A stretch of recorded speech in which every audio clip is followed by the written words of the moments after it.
हरिओम. अध्यात्म रामायण अरण्यकांड सर्ग चौथा प्रवचन क्रमांक 61 पंचवटी निवास भाग क्रमांक 6. लक्ष्मणाने रामप्रभूंना विनंती केली होती की भगवान रामप्रभू, मी तुमच्याकडून मुक्तीचे ऐकांतिक साधन ऐकू इच्छितो. कमलनयन असणाऱ्या रामा, आपण मला हे संक्षेपाने सांगावे. हे रघुश्रेष्ठा, भक्ती आणि वैराग्य याने युक्त असे विज्ञानासहित ज्ञान आपण मला सांगा. यासाठी लक्ष्मणाच्या विनंतीवरून रामप्रभू लक्ष्मणाला पंचसूत्री सांगत आहेत. या पंचसूत्रीमधील मायेचे स्वरूप आणि आता 15 ज्ञानसाधने अशी दोन सूत्रे रामप्रभूने लक्ष्मणाला सांगितली. आता पंचसूत्रींपैकी पुढील 3 सूत्रे आपण पाहू. सूत्र क्रमांक 3 विज्ञान सूत्र. रामप्रभू तिसरे सूत्र सांगतात. बुद्धी प्राणमनोदेहा हंकृतिभ्यो विलक्षणः चितात्माहं नित्यशुद्धो बुद्ध एवेति निश्चयं येन ज्ञानेन संवित्ते तज्ज्ञानं निश्चितं च मे विज्ञानं च तदेवैतत् साक्षादनुभवेद्यता. बुद्धी, प्राण, मन, देह आणि अहंकार यांच्यापेक्षा निराळा असणारा नित्य शुद्ध बुद्ध म्हणजे निर्दोष आणि सर्वज्ञानी अशा चैतन्य स्वरूप आत्मा मीच आहे, असा निश्चय ज्ञानाच्या योगे मानवाला अनुभवास येतो असे माझे निश्चित मत आहे.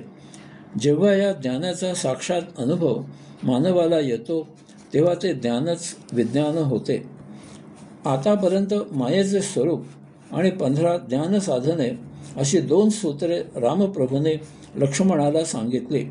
या 2 सूत्रांमध्ये मानवाला निश्चयात्मक म्हणजे खात्रीपूर्वक प्रत्यक्ष अनुभूती कोणती येते ती रामप्रभू या विज्ञान सूत्रामध्ये सांगत आहेत.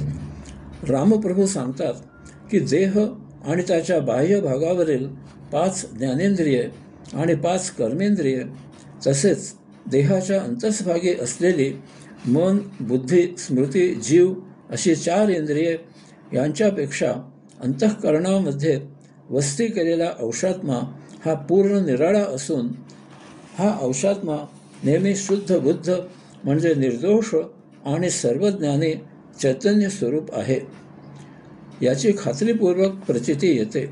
आणि यायोगे हा अंशात्मा म्हणजे आत्मपरब्रह्म पुरुषोत्तम रामप्रभू आहेत याचा प्रत्यक्षानुभव स्वानुभूती साक्षात्कार होतो. त्यावेळी ते प्राप्त झालेले ज्ञानच विज्ञानामध्ये रूपांतरित होते.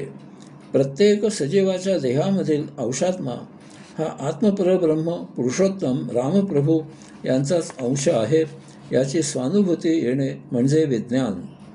देह जीवित राहण्यासाठी, देह जगण्यासाठी, देह सक्षम राहण्यासाठी, देहाची वृद्धी होण्यासाठी, देह सुदृढ राहण्यासाठी भौतिक वस्तुजगताचा उपयोग घ्यावा लागतो. भौतिक वस्तुजगत वापरावे लागते. भौतिक वस्तुजगताचा उपयोग करावा लागतो. असा वस्तुजगताचा उपभोग वापर करण्यासाठी जी साधने लागतात त्यांना देहावर जीवाने धारण केलेली इंद्रिये असे म्हणतात.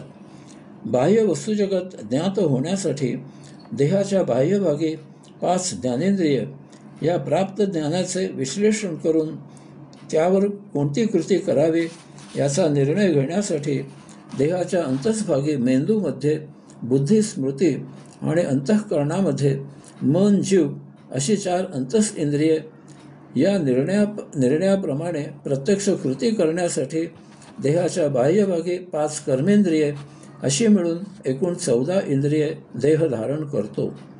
या 14 इंद्रियांना मूलभूत ध्वनी, वायू, चैतन्य, प्राण, ऊर्जा, तेज, प्रकाश ही 7 ब्रह्मतत्वे ज्याच्याकडून पुरवली जातात तो अंतःकरणात वास्तव्य करणारा अंशात्मा म्हणजे आत्मपरब्रह्म पुरुषोत्तम रामप्रभू आहेत हे जाणणे म्हणजे विज्ञान प्राप्त करणे होय. 4थे सूत्र ज्ञेय अशा परमात्म्याचे स्वरूप. रामप्रभू 4थ्या सूत्रामध्ये जाणण्यास योग्य अशा परमात्म्याचे स्वरूप सांगतात. 1.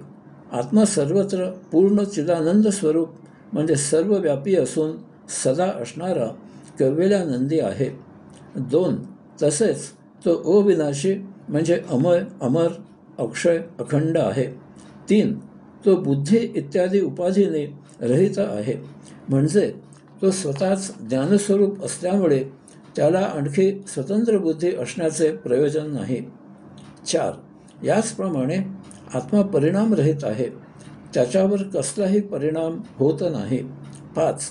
आत्मा स्वयंप्रकाशित आहे, तो बाह्यभागी ब्रह्मांड प्रकाशित करतो, तसेच तो देहादी अंतस्भागी प्रकाशित करतो. 6. आत्म्यावर कशाचे झाकण नाही, यामुळे त्याला इंद्रिये लपेटून घेतात, त्याला ते लोंबकळतात. 7. तो एकमेवाद्वितीय अद्वितीय आहे, त्याच्यासारखे येथे अन्य काहीही नाही. 8. आत्मज्ञान हेच एकमेव सत्य ज्ञान आहे, बाकी सर्व अज्ञान आहे. 9. आत्मा कशाचाही संग्रह करत नाही, तो निस्संग आहे, तो स्वतःला काहीही चिकटवून घेत नाही. 10. आत्मा साक्षी सर्वसाक्षी आहे, तो नाही असे एकही ठिकाण, एकही थेंब, एकही कण ब्रह्मांडामध्ये उपलब्ध नाही, परंतु असे असूनही तो सर्वांपासून अलिप्त आहे. 5वे आणि शेवटचे सूत्र, मुक्ती.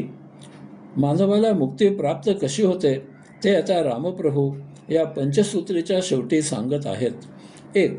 आत्मज्ञानाचे प्रत्यक्ष आचरण सुरू झाले की त्याचे विज्ञानात रूपांतर होते आणि मग परमात्म्याचे स्वरूप जाणले जाते. 2.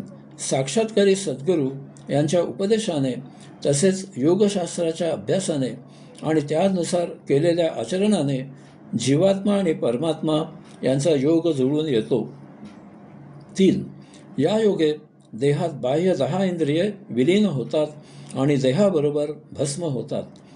मन, बुद्धी, स्मृती ही अंतस इंद्रिये जीवात आणि जीवात्मा अंशात्म्यात विलीन होतो, अंशात्मा परमात्म्यात विलीन होतो.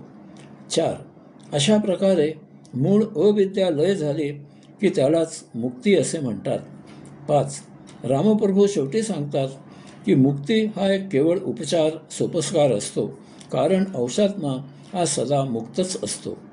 अशा प्रकारे रामप्रभूने लक्ष्मणाला पंचसूत्रीद्वारे मुक्तीचे ऐकांतिक साधन सांगितले.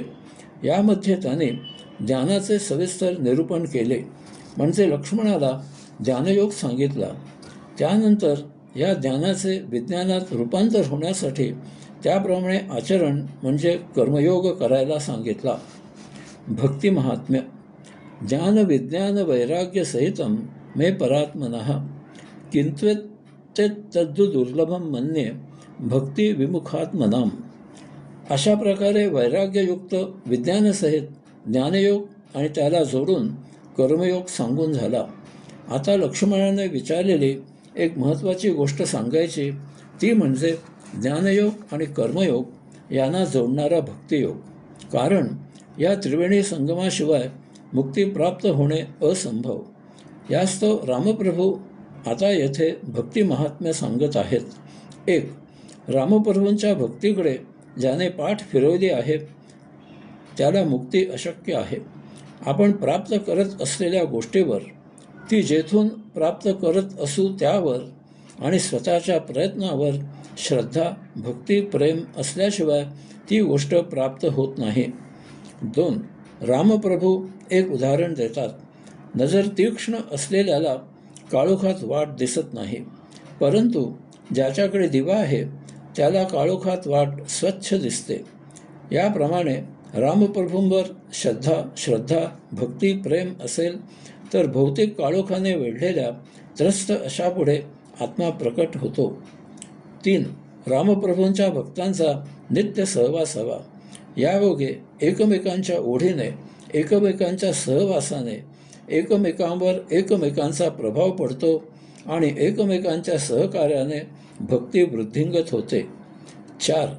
रामप्रभूंच्या भक्तांनी रामप्रभूंची सेवा करावी.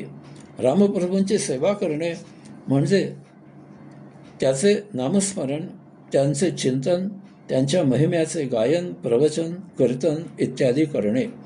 5. रामप्रभूंच्या भक्तांनी एकमेकांची सेवा करावी. यामुळे एकमेकांबद्दल सद्भाव निर्माण होतो. भक्तांचा कौटुंबिक जिव्हाळा, आपुलकी निर्माण होते. 6.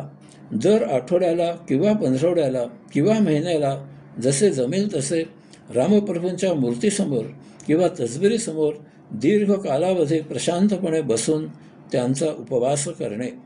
7. रामाच्या नावाने सर्वांनी एकत्र येऊन नैमित्तिक उत्सव साजरे करावे. या योगे एकमेकांच्या ओळखी होतात, एकी वृद्धिंगत होते, स्नेहसंबंध दृढ होतो. अतो मद्भक्तियुक्तस्य ज्ञानं विज्ञानमेव च वैराग्यं च भवेत् शीघ्रं ततो मुक्तिमवाप्नुयात्. यामुळे हे निश्चित आहे की अशा प्रकारे सांगितलेल्या माझ्या भक्तीने युक्त असणाऱ्याला ज्ञान, विज्ञान, वैराग्य अल्प कालावधीमध्ये प्राप्त होते आणि असा मुक्तीच्या मार्गाला यात्रा करू लागतो. रामप्रभू लक्ष्मणाला सांगतात, तुझ्या प्रश्नांना अनुसरून तू जे विचारलेस ते मी तुला सर्व काही सांगितले. या कथनाचे ठिकाणी एकाग्र होऊन जो याचे चिंतन करेल त्याला मुक्ती प्राप्त होईल. इशारा.